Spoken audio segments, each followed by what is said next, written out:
Bonjour, c'est Rémi de Ready Set Drum et aujourd'hui on va voir ensemble la chaîne du son ou plutôt les éléments nécessaires pour enregistrer sa batterie en qualité studio.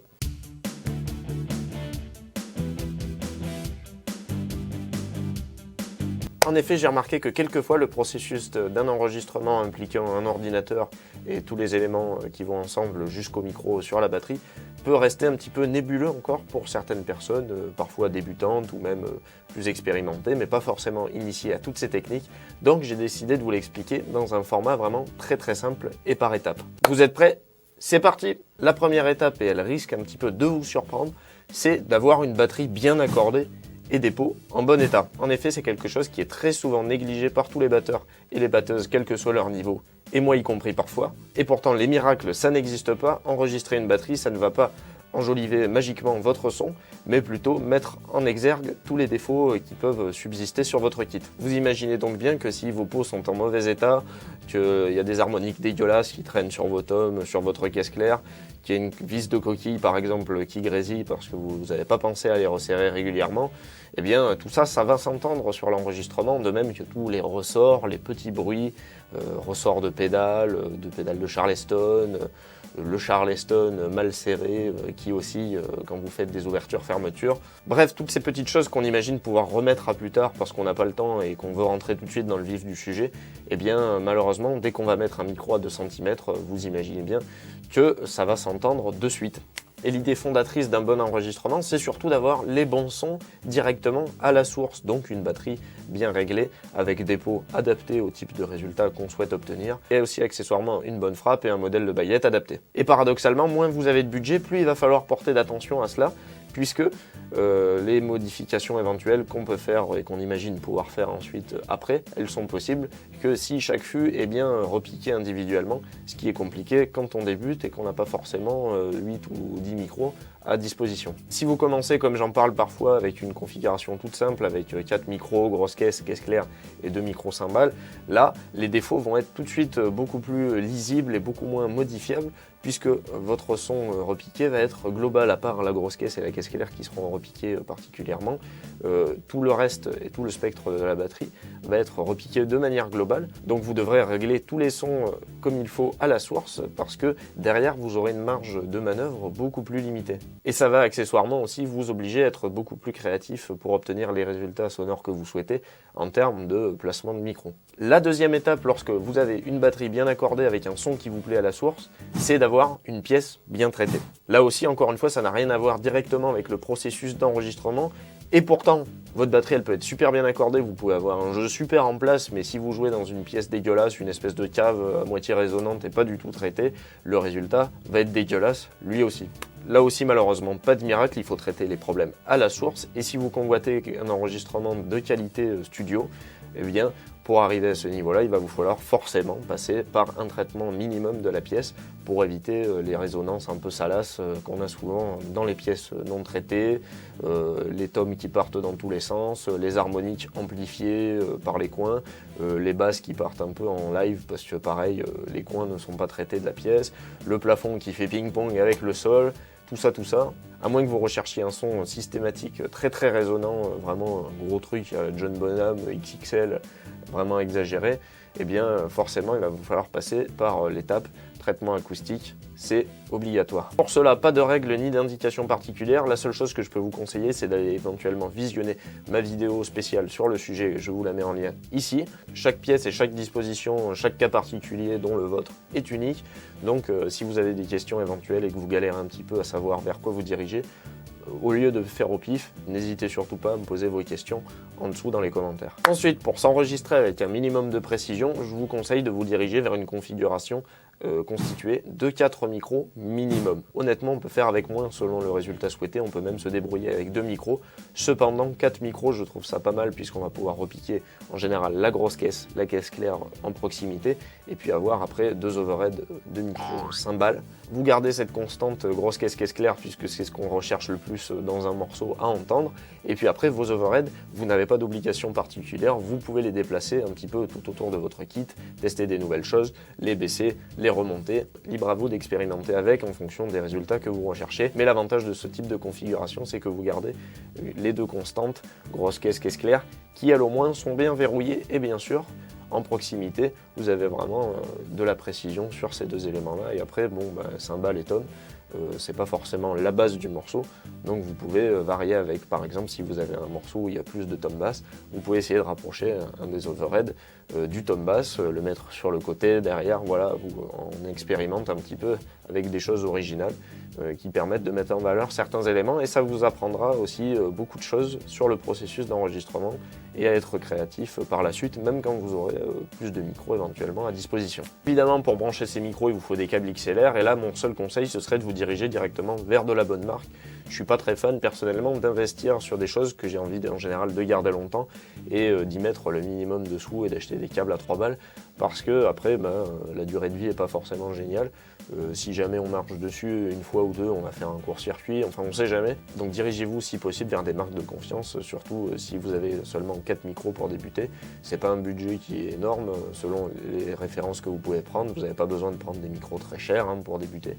Mais prenez des câbles de qualité, ça c'est toujours un bon investissement quand même. Par exemple, moi je suis parti sur des câbles de chez Cordial et j'ai vraiment rien à dire dessus. On sent que la section de fil vraiment est de meilleure qualité que des câbles moins chers que j'ai pu acheter justement. J'ai fait l'erreur avant d'acheter des câbles d'un peu moins bonne qualité et tout de suite le revêtement et la facilité avec laquelle ça se plie et même quand on l'enroule, ça inspire moins confiance quoi. De même que les connectiques qui sont tout de suite un petit peu moins qualitatives. On n'y pense pas, c'est souvent le maillon faible de la config. On se dit, les câbles, on prend n'importe quoi, ouais super, une promo, 3 câbles à 6 €, c'est parfait, ça ira très bien pour des XLR. Moi, franchement, je serais vous, je mettrais, comme pour les micros, toutes mesures gardées, puisque là, on a évidemment beaucoup plus de marge entre des micros peu chers et des micros très chers en fonction de la qualité. Les câbles, on va dire, un câble de qualité en 10 mètres, c'est 20 €. Je trouve pas ça excessif non plus, vous achetez 4 câbles, ça vous fait 80 €, ça va. En sachant que 80 € c'est le prix d'un micro entre guillemets entrée de gamme d'une marque sérieuse. Donc vous voyez un petit peu le rapport d'investissement au final, c'est pas cher payé pour avoir quelque chose qui dure et sur lequel vous pouvez compter par la suite. Troisième élément de notre chaîne du son pour pouvoir enregistrer en qualité studio, ce sera la carte son multi-entrée. Alors, qu'est-ce que j'entends par carte son multi-entrée ? Tout simplement une carte son qui a minimum 4 entrées. Pour moi, c'est vraiment le minimum. En dessous, ça va faire trop peu et surtout dans une perspective d'évolution future, ce à quoi il est toujours bon de penser, je trouve que ça fait vraiment pas beaucoup. Par exemple, si vous avez que 2 ou une troisième entrée que vous pouvez aller chercher derrière, ça fait un peu juste. Alors que 4 entrées, au moins, ce sera comme le minimum que je recommande en termes d'acquisition de micros. Vous pouvez tous les brancher et puis ça vous permet de pouvoir varier les configurations. Qui peut le plus, peut le moins, c'est toujours la devise lorsqu'on investit dans du matériel. Mais si vous pouvez brancher 4 micros, si vous voulez en utiliser que 3 ou que 2, c'est possible. Alors que si vous avez que 2 entrées maximum et qu'il vous faut 4 micros pour récupérer un minimum de précision, là vous allez être un petit peu embêté. Et des configs à 2 micros, à part des types de sons très spéciaux, après, selon les styles, enregistrer avec juste 2 micros, ça relève du bricolage, on va dire. En termes de placement, pour obtenir un son correct, même avec une pièce acoustiquement bien traitée comme la mienne et un kit bien accordé, ça peut vite devenir vraiment un casse-bonbon. Donc je vous conseille vraiment de vous diriger minimum vers du 4 entrées XLR. Après, si vous avez des entrées de jack en plus, tant mieux pour vous. Et si vous avez un peu plus de budget et toujours dans une perspective d'évolution future, même si vous n'avez pas le nombre de micros correspondants au début, comme c'était mon cas, là je vous recommande carrément de vous diriger directement vers une carte son à 8 entrées XLR. Au moins là vous serez vraiment tranquille. Comme c'était mon cas au début, vous pouvez n'avoir que 4 micros et pas forcément 8 direct. Et petit à petit, comme je l'ai fait, vous pouvez acquérir un micro par-ci, un micro par-là. Et puis après, quand vous avez un petit peu de budget, 2 micros neufs pour les tomes. Et finalement, on profite des bonnes affaires et la carte son, on peut voir venir avec puisqu'on a de la marge. Et 8 entrées pour une configuration classique avec 5 fûts, 3 tomes, donc grosse caisse et caisse claire, et puis 4 cymbales, un grand classique, quoi. Ce n'est pas de trop, parce que, croyez-moi, ça s'accumule assez vite lorsqu'on veut repiquer les choses avec précision. Ça nous fait du monde quand même. En général, on a un micro pour la caisse claire, un micro pour chaque tome, donc ça nous fait déjà 4 pistes de prise. Avec la grosse caisse, ça fait 5. Avec les 2 micros pour les cymbales, ça fait 7. Vous voyez, on est déjà à 7. Il nous reste une piste de marge. Admettons, si vous voulez repiquer la caisse claire du côté de la peau de timbre, vous choisissez alors sinon de repiquer plus précisément le Charleston, ou alors un micro d'ambiance que vous plantez en face de la batterie pour récupérer un petit peu de son de pièce. Croyez-moi, une fois qu'on y prend goût et qu'on commence à s'équiper, ça peut aller assez vite. Il vaut mieux donc avoir de la marge, quitte à mettre un petit peu de budget, et encore que en occasion on peut vraiment trouver de bonnes affaires, plutôt que de jouer petit et puis de se retrouver au bout de 3-4 mois les bras ballants parce qu'on y a pris goût et qu'on voudrait quelque chose vraiment d'un peu plus précis, d'un peu plus sérieux et qu'on est bloqué avec sa carte son à 4 entrées. Donc ça c'est très bien pour débuter, je l'ai eu fait moi-même avec une mixette Behringer à l'époque. Je vous mettrai un extrait sonore d'ailleurs.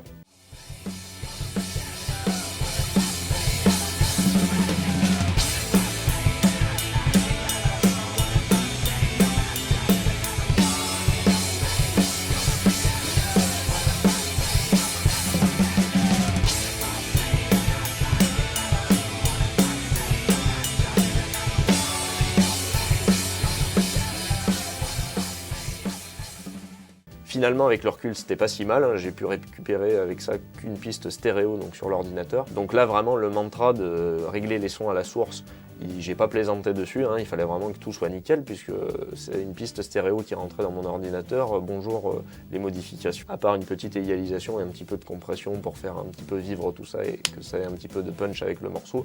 Et je pouvais pas faire grand chose, quoi.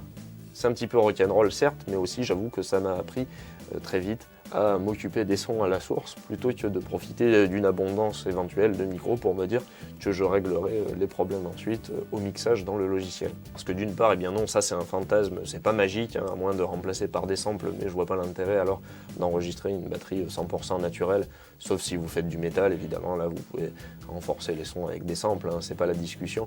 Mais bon, si vous enregistrez une batterie pour remplacer tous vos sons parce que votre son à la source est vraiment dégueulasse, c'est un petit peu dommage. Et puis de deux, pour pouvoir le faire quand même, ça demande pas mal de compétences que vous n'avez probablement peut-être pas si vous regardez cette vidéo et que vous débutez en termes d'enregistrement. Autant donc éviter les prises de tête inutiles et vous concentrer sur des choses sur lesquelles vous pouvez agir. Dernier élément de la chaîne du son, puisque vous vous en doutez certainement, la carte son, on va pas la brancher à une prise de courant ou laisser le fil qui pend comme ça et ça va pas fonctionner tout seul avec une carte mémoire ou une clé USB branchée derrière. Eh bien, ça va être l'ordinateur avec son logiciel adapté. Et là, pareil que pour le reste, on peut évidemment se débrouiller avec ce qu'on a et quand l'ordi est bien optimisé et pas trop chargé, on peut se débrouiller vraiment avec une petite configuration du moment qu'on ne charge pas trop ensuite au mixage avec tous les plugins, c'est-à-dire toutes les petites choses qu'on peut rajouter derrière pour affiner les réglages sonores, rajouter un peu d'épices, comme on pourrait dire. Mais quand même, je vous recommande d'avoir une configuration un petit peu correcte, c'est-à-dire un ordi actuel qui fait un peu plus que bureautique, quoi, parce que l'usage bureautique, ça correspond pas du tout à l'usage enregistrement studio, même si on peut se débrouiller avec des choses qui, à la base, ne sont pas destinées pour ça. Il y a tellement de paramètres possibles pour la configuration d'un ordi que je vais pas rentrer dans les détails là dans cette vidéo. Donc si vous avez des questions, posez-les moi. Et si vous voulez que je fasse une vidéo exprès pour vous décrire les configs que j'ai, eh bien je le ferai avec plaisir. Dites-le moi aussi dans les commentaires. Mais grosso modo, il vous faut quand même quelque chose qui pédale pas trop et qui en a un petit peu sous le pied, c'est-à-dire en général minimum, on va dire, les ordi gamers entrée de gamme, quoi. Là, on aura un processeur un minimum capable de gérer du multitâche et en même temps avec une bonne vitesse. La carte graphique, après, c'est bonus. On peut se débrouiller avec un truc tout à fait basique, puisque c'est pas le cœur de l'enregistrement. À part afficher l'interface du logiciel d'enregistrement, ça va pas faire grand-chose d'autre. Et puis, en termes de stockage, il vous faut évidemment un peu de place pour stocker tous vos enregistrements, même si c'est pas ce qui prend le plus de place. Si vous faites de la vidéo, vous comprenez ce que je veux dire. Mais à force, les sessions avec les erreurs, les essais, tout ça, que vous voulez garder en souvenir, ça s'accumule. Donc je vous recommande carrément de partir sur un disque dur de 1 Tera, au moins vous serez tranquille. Et si vous pouvez avoir à côté un SSD sur lequel vous mettez Windows, les fichiers système, et puis également votre logiciel d'enregistrement pour qu'il puisse charger plus vite, là ça peut devenir vraiment intéressant. Après, encore une fois, chacun fait selon ses moyens, donc si vous avez déjà quelque chose que vous avez acheté sans forcément penser à l'enregistrement au moment de l'achat, prenez-le, testez avec le matériel que vous avez acquis, particulièrement pour l'enregistrement. Voyez les limites de la chose, voyez si vous ne pouvez pas vous débrouiller avec.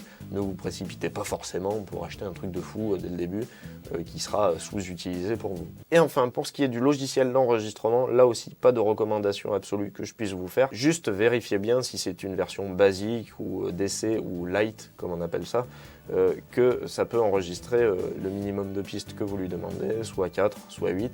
Parfois, c'est pas le cas avec les limitations des versions gratuites. Ce que je vous encourage à faire si vous débutez complètement dans le domaine et que vous voulez pas investir sur un logiciel, même à 90, 100 euros, tant que vous n'êtes pas sûr un petit peu du feeling que vous pouvez avoir avec les interfaces, est-ce que ça vous parle, est-ce que vous arrivez à trouver un petit peu ce dont vous avez besoin rapidement ou non, c'est de prendre les versions gratuites, puisqu'il y en a disponibles pour chaque logiciel, et pas de version craquée, je dis bien les versions démo disponibles sur les sites officiels des fabricants.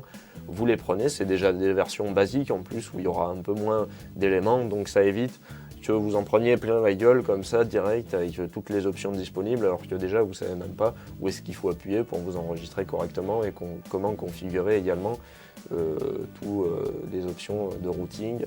Vous prenez ces versions gratuites, vous en téléchargez plusieurs, celles qui vous parlent le plus déjà visuellement en termes de placement des éléments, vous renseignez un petit peu sur les sites internet et puis vous testez en condition avec votre carte son, donc vous faites des petits enregistrements sur chaque et puis là dans le processus vous allez voir le logiciel qui vous parle le plus ou pas et une fois que vous avez poussé un petit peu chaque logiciel jusque là où vous en avez besoin, que vous avez vu en termes de flux de travail, d'exportation, la rapidité avec laquelle vous trouvez les éléments ou non, est-ce que déjà ça vous parle visuellement, c'est important ça aussi, est-ce que vous trouvez ça joli, est-ce que vous trouvez ça moche, c'est tout con mais ça joue. Lorsque vous serez familiarisé avec le processus et que vous aurez trouvé donc votre favori ou plusieurs favoris peut-être, eh bien là vous pourrez décider en fonction des caractéristiques à disposition et de la politique tarifaire de vous diriger vers l'une ou l'autre des options. Il n'y a vraiment pas de solution passe-partout que je peux vous recommander à coup sûr.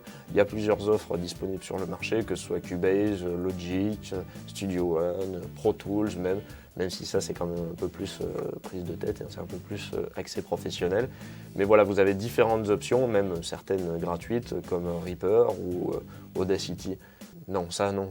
Ça vaut mieux donc que vous en essayez vous-même plusieurs et que vous décidiez ensuite lequel vous convient le mieux. C'est tout pour cette vidéo, j'espère qu'elle vous aura été utile et qu'elle vous aura plu.